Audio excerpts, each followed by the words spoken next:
because I want to lecture you, as an outsider. It's because, in a sense, I'm an outsider. I'm not an American, but I'm a Westerner. And in my country also, we are facing the same rebellion of 35, 40% of our voters. And the same thing in the UK, the same thing in Italy. You have everywhere in the Western world this, what we call the populist wave, this rebellion of our citizens against the system they consider as rigged or they consider as not responding to their concern. And I do think that my liberal friends in Washington, D.C. and also now in New York actually were missing a large part of the plot by focusing their indignation on the person and not actually focusing their energy, their reflections, their thought on why, what is happening in our societies, which made this election possible. So the second line of defense, when I was trying to lift my finger in the dinners and defending this point was, oh, he has been elected by chance, the Electoral College, she was a bad candidate, or the Russians. And here I was obliged to say, I'm really sorry, even if he had been only the Republican candidate, in a sense, it was already something extremely striking, extremely strange.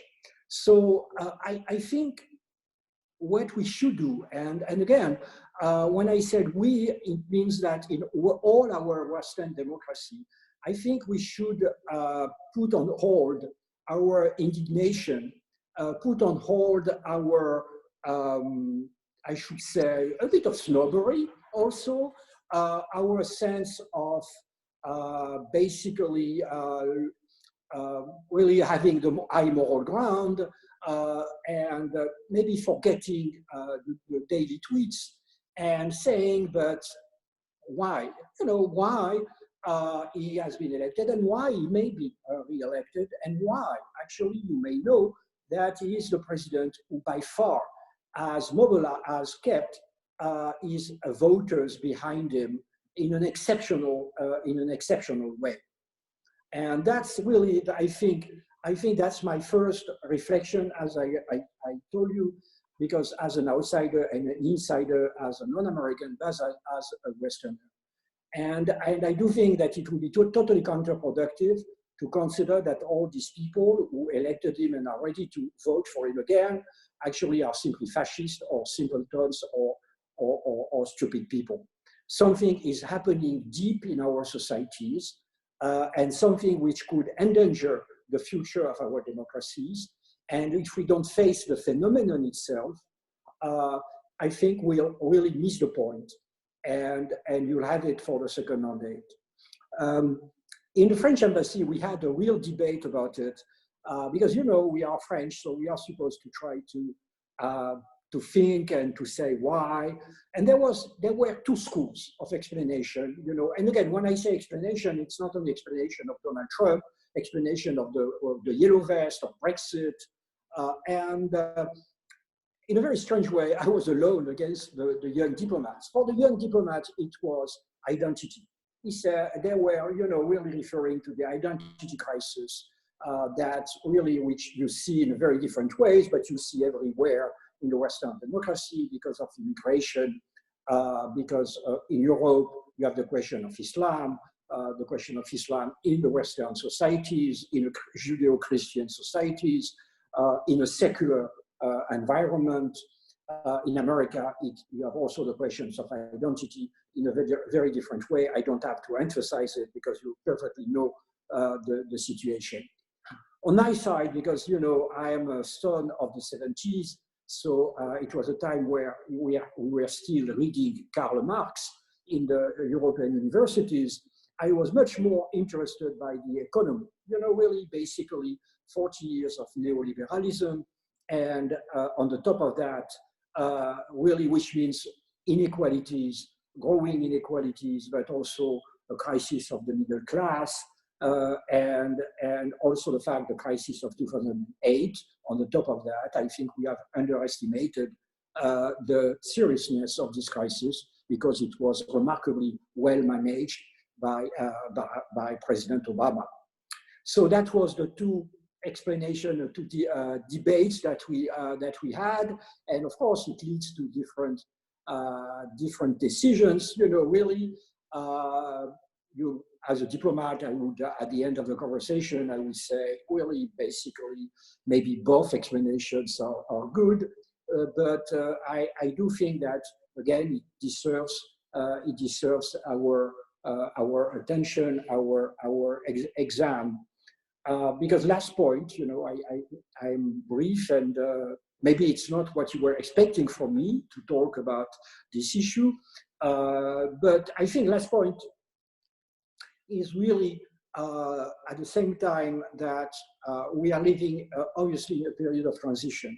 And here I'm going to be more going also maybe to the geopolitical side, transition in our societies. And it would be a mistake to believe that Trump is a sort of a nightmare, and after that, we'll go back to business as usual. No, really, the populism is not going to fade away on the night of the 3rd of November. And again, as I've said, it's such a general phenomenon that it's something that we have to live with, and we'll have to live with, especially if we don't respond to the concerns of the people. But also beyond our borders, it's also obviously a period of transition in the geopolitical world. Usually in this country, you know, it's interpreted as the end of the liberal order, and actually liberal order means Western order, let's be frank. It's an order which was dominated by the US and by the West. We have a rebalancing of the world, of the international scene, a rebalancing, which means that you have powers which are actually which are back. Some are back only after 10 or 15 years, like Russia, and others are back, like China, after 2 centuries. People forget that China, till 1750, was certainly the first world power by far. So China is back, and that's it's always a difficult moment in a geopolitical order. It's always a difficult moment when you have a power which is emerging, growing, another power which is declining. Because of course the declining power is clinging to its position, while the emerging power is elbowing its way. Some people say that the First World War was actually the result of Germany growing and UK, the United Kingdom, declining, and the United Kingdom which didn't accept it, and it led to the World War. So in any case, we are in such a situation. It doesn't mean that the US is declining in absolute terms. I'm convinced that the US will remain the first power in the world for the coming decade and decades maybe. But in relative terms, obviously, we were in a period of time where there was only one power. I think a French minister said the US was the hyperpower. There was only one major power. Now we are at least two major powers, and it will be a difficult moment to manage, and especially a difficult moment for the US, because the US basically, because of its history, it will be a long story, but the US basically entered the world scene in 1945 as the big boy on the block already. You know, 60% of the world GDP was the United States in 1945, the nuclear bomb. And the US has also had an advantage in its history, which is its geography. I think it's Bismarck which was saying that the US is protected on the east by fish and west by fish. And he should have added that actually Canada has never invaded the US. You know, Canadians have never invaded anybody. While the US has really made some inroads in Mexico several times, you know, really, And you remember President Porfirio Diaz saying of Mexico, so close to the US, so far from God. So in a sense, the US has never been threatened by its neighbors. So the US has always a problem to accept the idea that other countries actually feel threatened by their neighborhood and are very attentive to the neighborhood. And I think that's one of the problems that the US is going to face is understanding what China wants. For the moment, we are, you know, I was in the US in the 80s, late 80s, and I don't know if you remember that at the time it was Japan, which was supposed to be really going to the world domination with the same slightly racist tweak. You know, really the Asian people who don't like to have fun and who are working, you know, really 20 hours a day, who save 90% of their income. You know, I had a French prime minister who in '92 said that the Japanese were ants, you know, which was not really a very positive declaration. So we have again the same narrative after Japan is China, you know, these people, they want world domination, and the Chinese are planning 1 century ahead, and they don't commit mistakes and so on and so on, which of course is bullshit, you know, really. Of course, China is committing mistakes. China has a lot of weaknesses.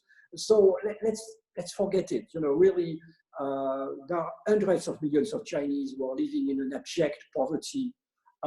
China is going to face a major demographic shock in the coming 20 years because of the one-child policy. They are going to have our demographic structure, but we went to this demographic structure in 80 years or 1 century. They are going to this structure in 20 years. And they don't have a pension system. They don't have a social security system. So it's terrible for them. And so on, and you can add and add. And then if you look at the geopolitical situation of China, if you try to do what is very important and what the Americans are not very good at it, which means to put yourself in the shoes of the other side. If you are in Beijing, you know, really try to say, I am in Beijing, I am in charge of the foreign policy of China. I look at the map and I say, oh my God, you know, all my borders are threatened. You know, Afghanistan, I have India, who is, of course, a competitor. I have Vietnam, with whom I went to war in '78. I have Taiwan, Japan. I have the American ships everywhere. I have American bases everywhere. And I have the Korean Peninsula. So basically, if you are a Chinese, you say, I have to do something. You know, I have to improve my situation. It's not possible. So the question after that, of course, is what to accept. How far are we going to accept the Chinese to improve their geopolitical situation, to have a geopolitical situation proportionate to their power? Now they have really, according to the last figures I read, even if you use the PPP, you know, China GDP would be superior to the American one. So again, that will be certainly the main challenge. But we have to take it as a challenge. And I'm very worried, you know, basically in the American papers, American reports, people are talking about Chinese threat. Why? Why a threat? I don't know. I don't see how China is threatening the US. You know, to be frank, I don't see, you know, really. And so the question is by already saying Chinese threat, okay, China is cheating, China is spying you, but the Americans are spying China also. You know, there is some hackers, but you can trust me, there are also American hackers who are hacking Chinese. Well, there is competition, but I don't see the Chinese, you know, ready to invade the United States. Actually, China has less nuclear weapons than France. Yeah, that's a small detail. You know, really, the Americans have 100 times more Chinese nuclear heads than China. So it doesn't mean, so it's not a threat, it's a challenge, it's a competition. Yes, the US and China, you are going to be competitors in the coming years, in the coming decades. And that's the question, how to manage this competition, how The first thing would be to accept that China has legitimate interest. As I have said, if you are in Beijing, you can consider without being, the primary in foreign policy is that every defensive measure of a country is taken as aggressive by the neighbor. That's a law. So whatever the Chinese are doing, will be seen as aggressive by the neighbors. So it's really, so we have to find the right balance between saying to the Chinese, no way, but also saying to the Chinese, let's work together, let's engage. And last point, it will be really my last point, which makes the thing more complicated in our democratic societies, is that it's very difficult to recognize that an authoritarian regime has legitimate interest. There is confusion very often between the nature of the regime and the nature of its foreign policy.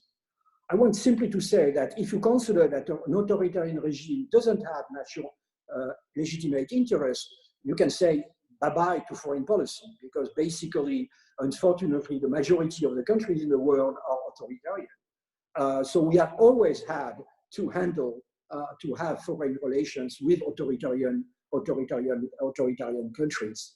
I know that it's difficult for the men in the street, for people committed to democracy, to look at a dictator and to say, how can I accommodate his request?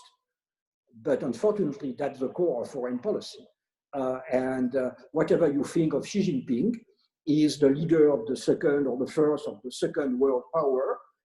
He has some interest. He considers he has some interest. So we will have to take them into account. The choice is stark. Either we go to a sort of a Cold War.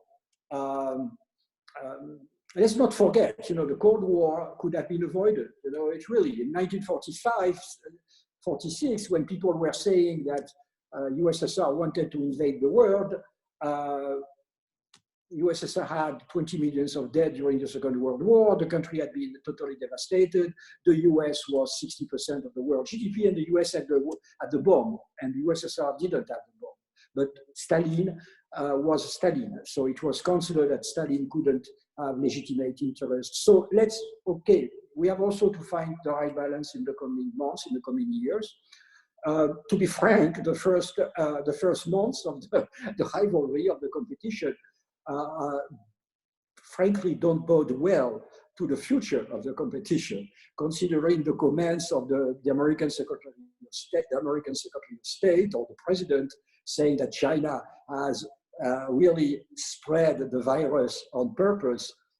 It doesn't, frankly, help the opening of a real trustful dialogue between the two countries. But it will be certainly the main challenge, and it will be a challenge, first, the challenge itself, but also the challenge of the American public opinion, the American people trying to think in terms which are not American, trying to think, saying, okay, it is an authoritarian regime, I don't like it, but it has legitimate interest, we have to listen to it, and we have also to try to find a middle way. Is it possible to give to China some satisfaction? Where are we going to put our red lines? Because if you say, no way, whatever China wants, even China lifts a finger, we'll be here to stop it, of course, the result will be a Cold War, which actually will be very complicated and very costly, because you didn't have any common economic interest with the USSR, while the two economies, China and the US, are totally intertwined, which made a Cold War extremely disruptive. So it will be an exciting moment, I should say, for people who try to think in terms of foreign policy. Frankly, I don't know where, to be frank, I don't know where we are going, where the US is going. It's certainly the result of the election will have consequences, maybe less than you believe, because I think there is in Washington, D.C. a growing consensus that China is the major challenge of the American foreign policy. But nevertheless, of course, there will be some differences. So I've not been very coherent in my rambling, but you are used to hear rambling declarations these days. So I adjusted to the natives and I give you the floor and I answer to all the questions and also objections. You really, of course, you can disagree with me. So thank you so much for your insights and observations that are fascinating. If someone has a question, if they could unmute the lower left and then remute back right after your question. All right, I have a ton of questions, and actually, Gerard, you've been very coherent. After a lifelong in business, I started teaching about 12 years ago. I've taught at international schools. In those 12 years, every one of my students have been international, mostly from Europe. But in the last 3 years, I've been teaching international business in China. So I make it my business to stay up on all kinds of international relations. And I talk to people like you, ambassadors, retired ambassadors. I've talked to current prime ministers in Europe, retired prime ministers, lawyers, businessmen. And I recently looked at a analysis. I'll call it analysis. I won't call it a poll. That said in Europe, only 30% of, we'll call it the government people, the bureaucracy, trust China, which is absolutely terrible. 30%. But what was worse is only 11% trust the United States. Now, this tells me, and you were mentioning the election of Donald Trump, and I've predicted that the damage that Donald Trump has done for the United States internationally may never be fixed, or if it's fixed, it'll take decades. And even if he loses this election, that the governments, particularly in Europe, now understand that it's possible to elect somebody else like him. And that's the question you were asking. Why? It's not Donald Trump, it's how he got elected. And what is this substance that's in the United States that could elect a Donald Trump? And if it exists, there is nothing that the next president can do to change it in a short period of time, because there's an overhang that says it's possible to do it again, it's possible again, it's possible again. Now, I can go on and on and on because I loved everything you said, and I can comment on everything, but could you comment on that? Yes, thank you very much. You have said a lot of things, so I'm a contrarian, and so when I really want to be a real provocative, I'm a Trumpist out of my closet. Suddenly, I'm a Trumpist out of the closet, which means that actually Trump and Obama, in a sense, are not that different in their foreign policy. Obama and Trump, both of them, had felt something that the Washington bubble had not felt. And it's not by chance that actually you notice that Obama and Trump had a nickname for Washington, D.C. For Obama, it was the blob, and for Trump, it's the swamp. Because actually, and Obama and Trump had felt that there was a fatigue in American public opinion towards international interventions. That basically Afghanistan, Iraq, there is a feeling among the Americans that enough is enough. Why should we be the policeman of the world? And so it's under Obama that the Americans basically didn't intervene in Ukraine, which is a major crisis. The Russians invading a major country, and the Americans didn't really react. They outsourced the management of the crisis to the French and the Germans, which was not a compliment to the French and the Germans, but actually a way of saying, it's not my business. The Americans didn't intervene in Syria, and or they did the minimum under the maximum pressure by the Allies. They did, and so on. So I do think that something has been happening which is, and whoever is elected on the 3rd of November, the Americans are sending the signal. And if I were American, actually, I would share this policy, saying, sorry, guys, the time of this sort of, neoconservatism on the right or interventionist liberalism on the left is over. The Americans, we are not going to intervene, but for the defense of our national vital interest. Which means that I'm convinced that if tomorrow, it won't happen, but if tomorrow the Russian tanks were invading Estonia, I'm convinced that the Americans would fulfill their obligation under Article 5 of the NATO treaty.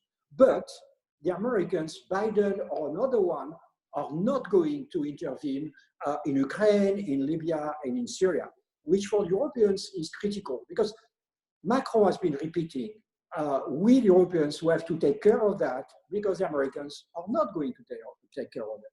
While actually most of Europeans are in a denial, because basically they hope that Trump is a sort of a nightmare, it will fade away, and after that it will be business as usual, and the GIs will go to Syria and Ukraine. And again, the message that as an ambassador I've been sending to Paris is no way. It's really, we are living also a transition, the American, and I do understand, why the little guy in Wisconsin, frankly, will have to intervene in Ukraine or somewhere else. So I think that's something which is common to the two presidents and which will go on whoever is elected. Afterwards, you have also the problem of international cooperation. When Trump is saying America first, it's America alone, and for him, China, Europe, it's absolutely the same. He's handling both of them, and I know it's not. I know that if he's re-elected, the day after he's re-elected, there will be a trade war with the European Union. He has been repeating it very clearly. He doesn't know what is European Union, but he is hostile to the European Union. He believes the European Union has been created, I quote him, against the US, to rip off the US. Well, actually, the European Union has been created largely by the US, but that's not very, very important. So I think there is one point, which again, the Europeans, and I think it's normal, the Europeans have to understand they can't be the free riders of the international system in terms of security. They have to spend more on their defense, and they have been more active in their environment, Libya, Syria, Ukraine, which is in flames, basically. That's certain. The second element is we are entering, and that also doesn't depend on the American president. As I've said, we have a rebalancing of the world scene. Power politics is back. So we have to manage this system.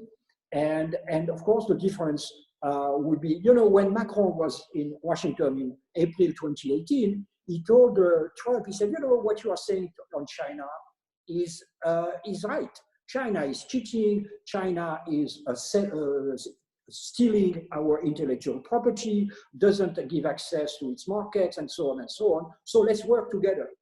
And Trump said, no way, no way.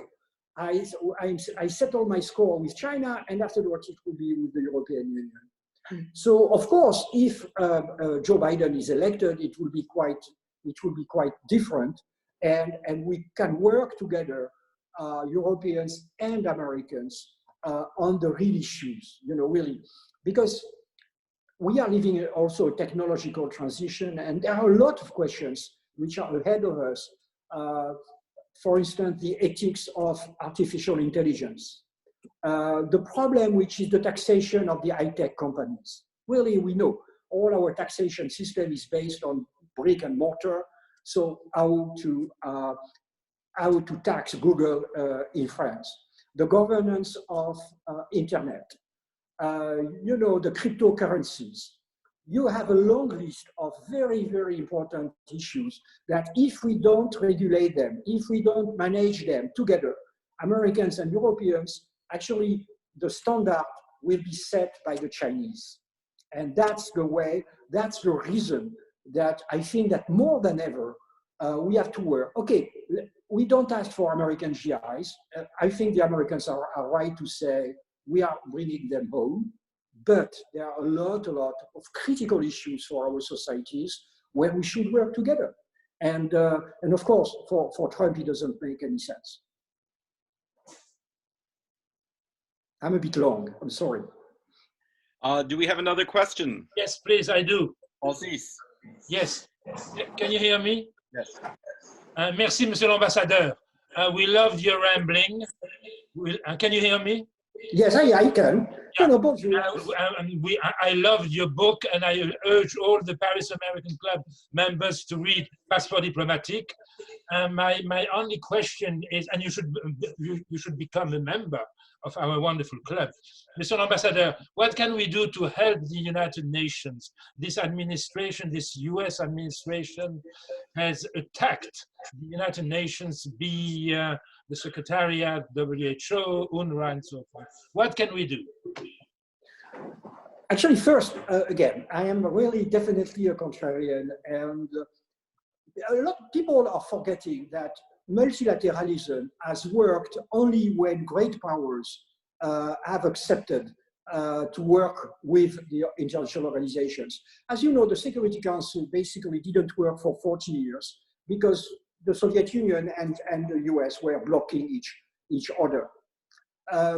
And the US has never been very committed to the United Nations. You know, really, Democrats and Republicans, they have always considered, but that's also the case of Russia and China, that the United Nations shouldn't basically interfere with their basic interests. So the US, for instance, has always prevented, Democrats and Republicans, prevented the UN to take care of the Arab-Israeli conflict, for instance, of Iraq or Iraq. The Russians, it will be, of course, Syria and Ukraine. The Chinese, it was Myanmar and Sri Lanka.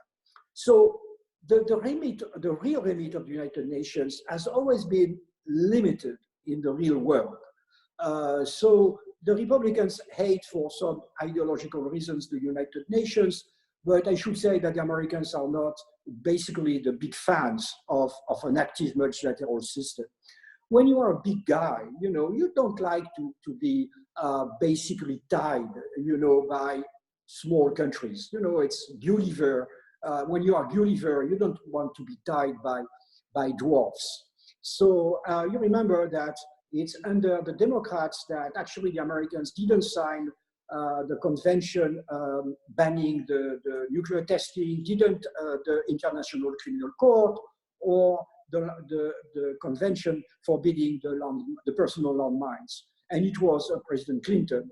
So the Americans have never been big fans of the multilateral system.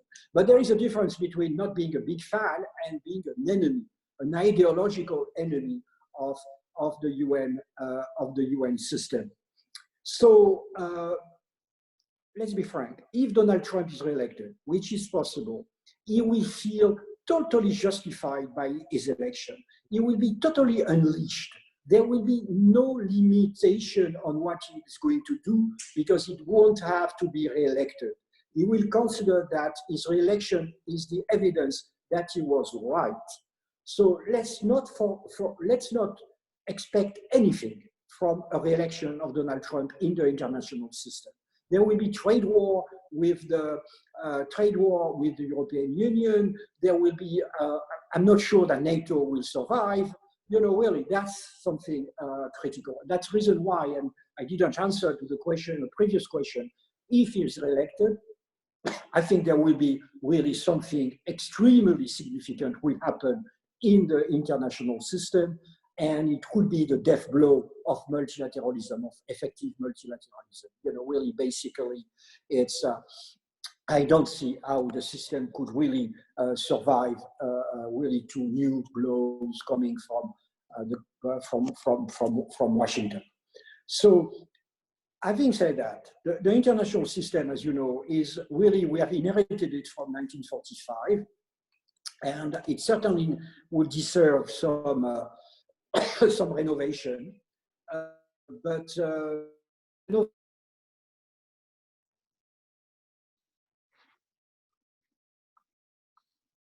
We're losing you here for a second. It's 40 minutes. It's finished. Yeah. Oh, well, tell him. No, we're fine. Could everyone stay muted, please? And except for Ambassador Araud, so we can see if he comes back on. Should we call John?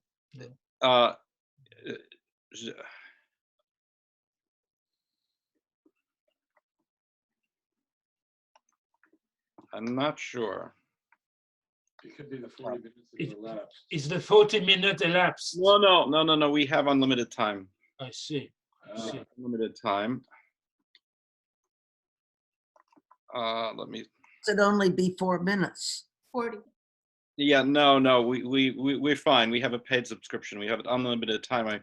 We can hear everyone else. We're not hearing Ambassador Araud, so I'm trying to. We have been hacked away by the Chinese. Donald Trump. Or by I don't think so. Washington. Let me just. Maybe he's going to try to come back on again. That was very interesting. Very, very interesting. Maybe he's I think he's maybe trying to get back on. John, do you have his phone number? No. Where is he located now? New York City, Upper East Side. Okay. He retired in New York City, Upper East Side. Okay. Oh, so I'm on the Upper East Side too. He's married. Thank you, Marceline. Je suis de retour, je crois. Ah, voilà, parfait. Excusez-moi, mais excuse me, but my Wi-Fi is a bit hesitate. You know, really, I have a problem with my Wi-Fi. Well, you're back now, so we're glad to have you back. We were afraid that you were hacked by Chinese. Exactly. That's really, and I think it's more hacked by my neighbor, I guess. So next question. I think Jean Rosavallon had a question. He was raising his hand. Jean, are you still there? I am. Bonsoir, Gérard. Bonsoir, Jean. Such a long time.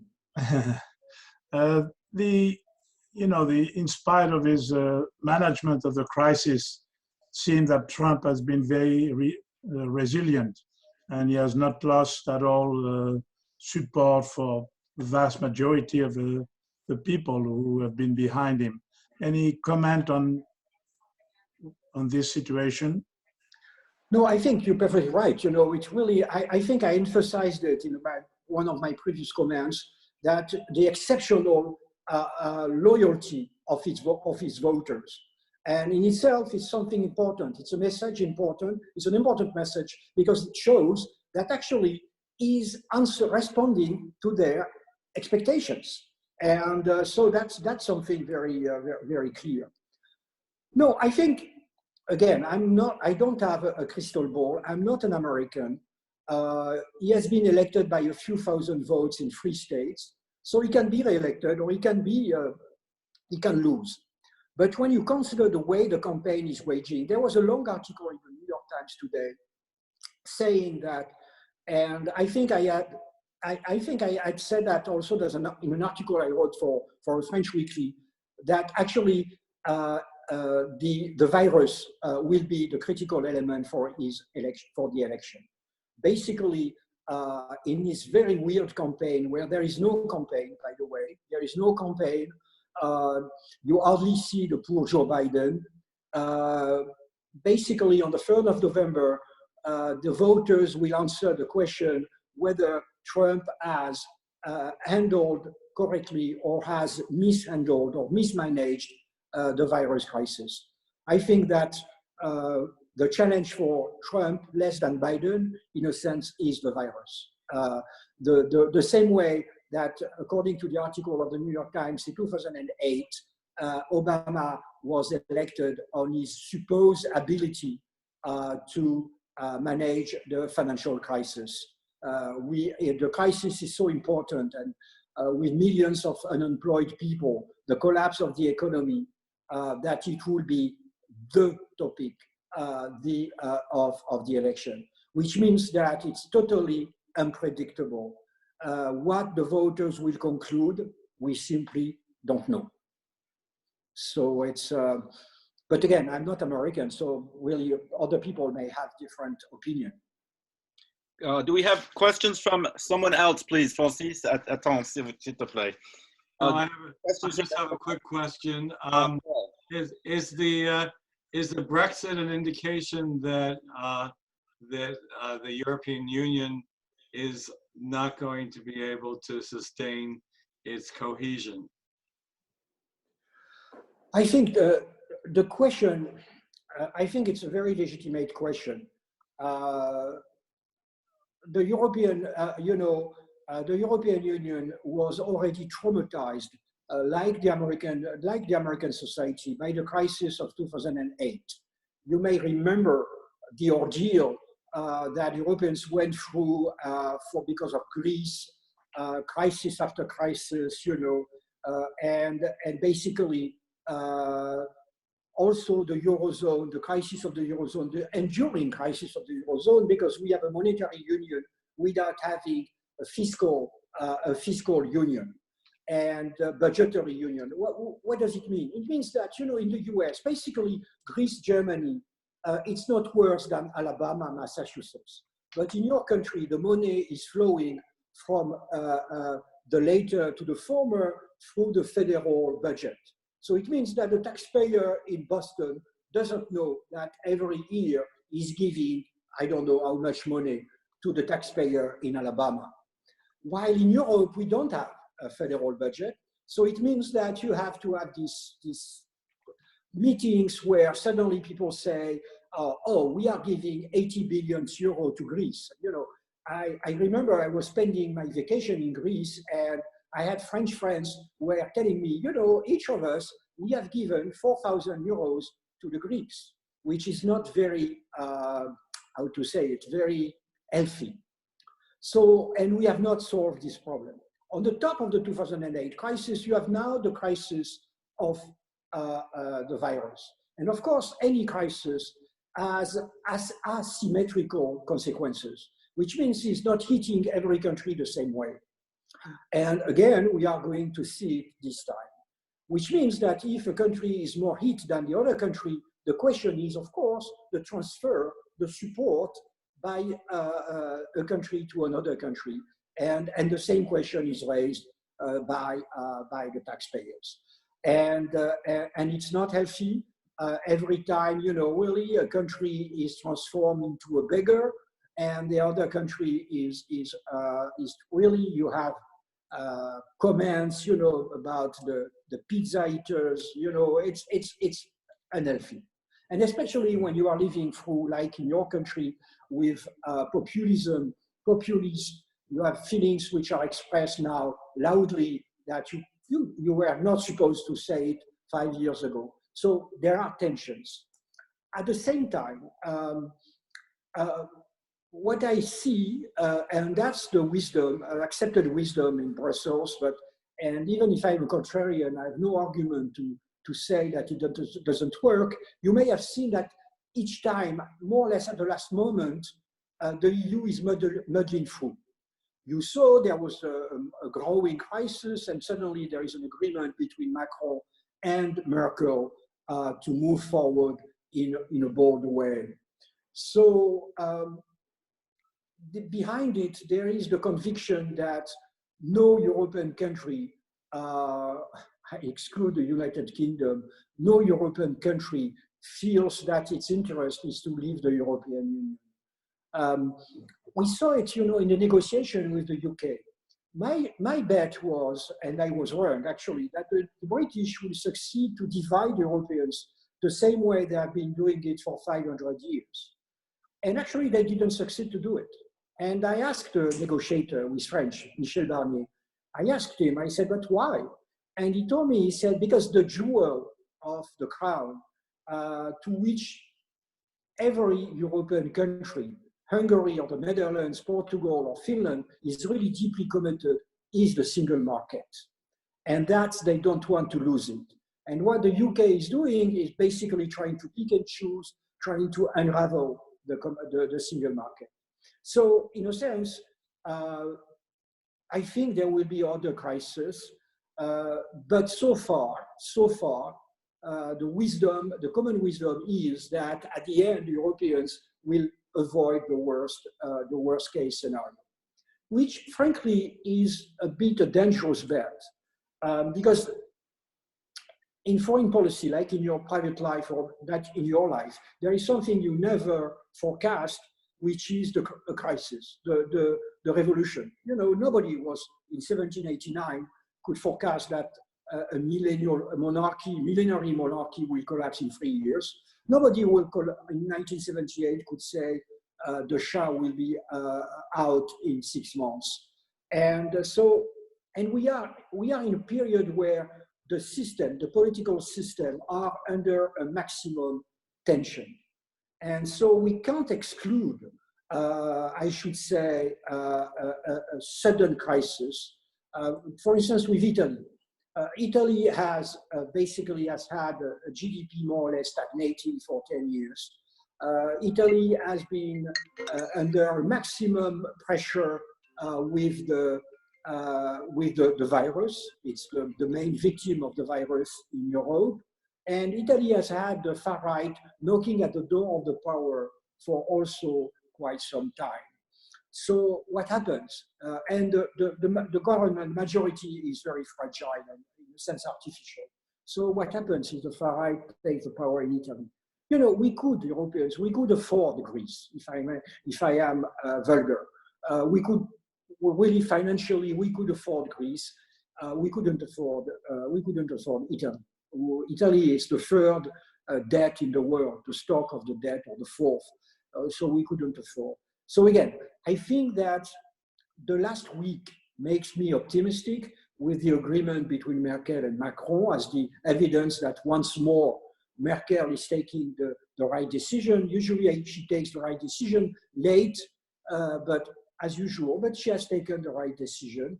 But behind, somewhere in the back of my mind, I can't exclude another major crisis.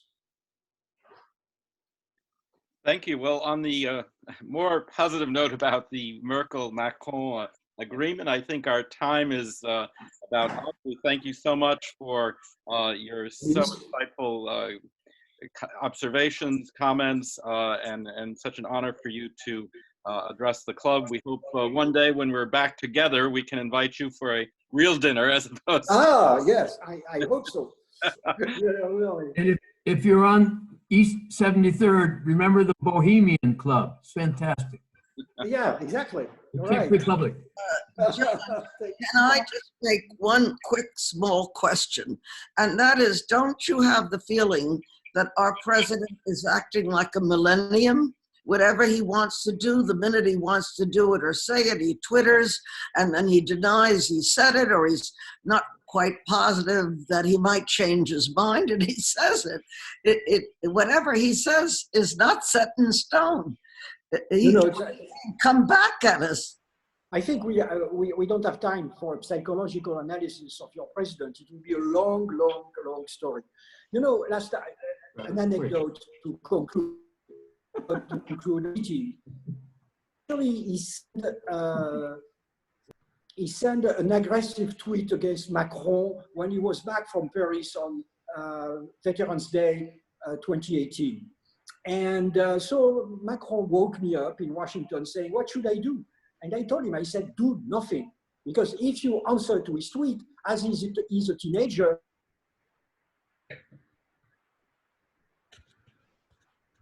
No, please. That's a very important answer. The punchline. I think we've lost Ambassador Araud on that last question, and I thank you all for your participation. And hopefully we will see you next week, and for our next call, which Francis Dubois will be talking about the creation of La Marseillaise and perhaps some other items. So thank you all so much for joining us, and bonne soirée, and à mardi prochain.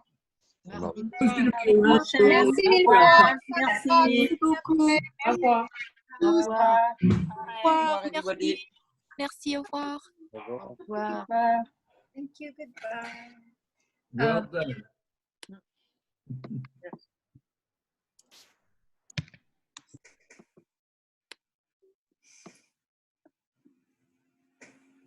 Technology is incredible.